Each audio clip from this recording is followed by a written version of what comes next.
Big boss season 10 ಇನ್ನೇನು ಕೆಲವೇ ವಾರಗಳಲ್ಲಿ ಮುಕ್ತಾಯ ಆಗ್ತೈತೆ.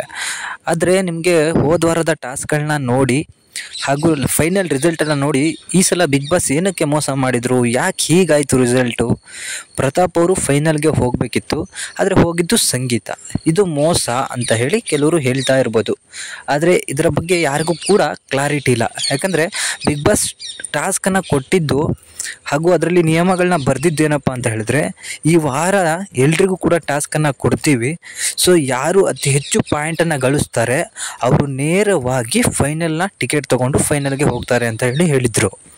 ಆದರೆ ಬಿಗ್ ಬಾಸ್ ಆ ನಿಯಮನ ಮುರಿದು ಅತಿ ಹೆಚ್ಚು ಪಾಯಿಂಟನ್ನು ತಗೊಂಡಂತಹ ಪ್ರತಾಪ್ ಅವ್ರನ್ನ ಬಿಟ್ಟು ಸಂಗೀತ ಅವರಿಗೆ ಫೈನಲ್ ಟಿಕೆಟನ್ನು ಕೊಡ್ತು.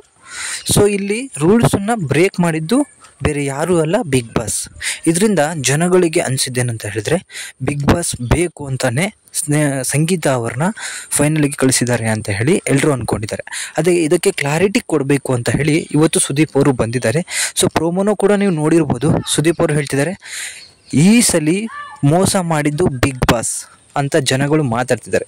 ಏನಕ್ಕೆ ಅತಿ ಹೆಚ್ಚು ಪಾಯಿಂಟನ್ನು ತಗೊಂಡಂತಹ ವ್ಯಕ್ತಿನ ಬಿಟ್ಟು ಅವ್ರಿಗಿಂತ ಕಡಿಮೆ ತಗೊಂಡಂತಹ ವ್ಯಕ್ತಿನ ಫೈನಲ್ಗೆ ಕಳಿಸಿದ್ರು ಅಂತ ಹೇಳಿ ಇವತ್ತು ಕ್ಲಾರಿಟಿನ ಕೊಡಲಿಕ್ಕೆ ಬರ್ತಿದ್ದಾರೆ. ಆದರೆ ಅವ್ರು ಏನಾದರೂ ಒಂದು ಕ್ಲಾರಿಟಿನ ಕೊಡಲಿ, ಅದು ಬೇರೆ ವಿಚಾರ. ಆದರೆ ಹೇಳಿದಂತಹ ಪ್ರಕಾರ ನಡ್ಕೊಡದೇ ಇರೋದು ದೊಡ್ಡ ತಪ್ಪು. ಯಾಕಂದರೆ ಜನಗಳು ನೋಡ್ತಿದ್ದಂತಹ ಎಪಿಸೋಡು ಯಾರು ಹೈಯೆಸ್ಟ್ ಪಾಯಿಂಟ್ ತೊಗೊತಾನೆ ಅವನು ವಿನ್ ಆಗ್ತಾನೆ. ಅದಕ್ಕೋಸ್ಕರ ಆ ಮನೇಲಿ ಅಷ್ಟು ಜಗಳ ಆಯಿತು ಹಾಗೂ ತಮ್ಮ ಸ್ನೇಹಿತರನ್ನೇ ಹೊರಗೆ ಕುಳಿಸುವಂಥ ಪ್ರಯತ್ನಗಳು ಆಯಿತು. ಹೀಗೆ ವಾದ ಮಾಡಿ ಗೆಲ್ಬೋದು ಅಂತ ಗೊತ್ತಿದ್ದರೆ ಅವರು ಬೇರೆ ರೀತಿಯೇ ಆಡ್ತಿದ್ರೇನೋ ಗೊತ್ತಿಲ್ಲ.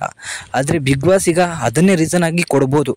ನಾವೇನಾದರೂ ಹೀಗೆ ವಾದ ಮಾಡಿ ಗೆಲ್ಲೋದಿದೆ ಅಂತ ಹೇಳಿದರೆ ಅವರವರೇ ಫ್ರೆಂಡ್ಶಿಪ್ಪಲ್ಲಿ ಆಡಿಕೊಂಡು ಪಾಯಿಂಟ್ಸ್ನ ತೊಗೊಂಬಂದು ನೆಕ್ಸ್ಟ್ ವಾದದಲ್ಲಿ ಓಟ್ ಹಾಕ್ಬಿಟ್ಟು ಗೆಲ್ತಾರೆ ಅನ್ನೋವಂತಹ ಒಂದು ನಿಟ್ಟಿನಲ್ಲಿ ಆಡ್ತಾರೆ ಅಂತ ಹೇಳಿ ಈ ಥರ ಮಾಡಿರ್ಬೋದು.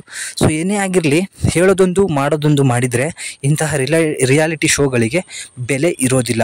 ಇವುಗಳನ್ನ ನೋಡ್ತಿರೋ ಜನಗಳು ಮೂರ್ಖರಾಗ್ಬಿಡ್ತಾರೆ ಅಂತ ಹೇಳಿ ನಮ್ಮ ಈ ವಿಡಿಯೋದಲ್ಲಿ ನಮ್ಮ ಅನಿಸಿಕೆ. Thank you.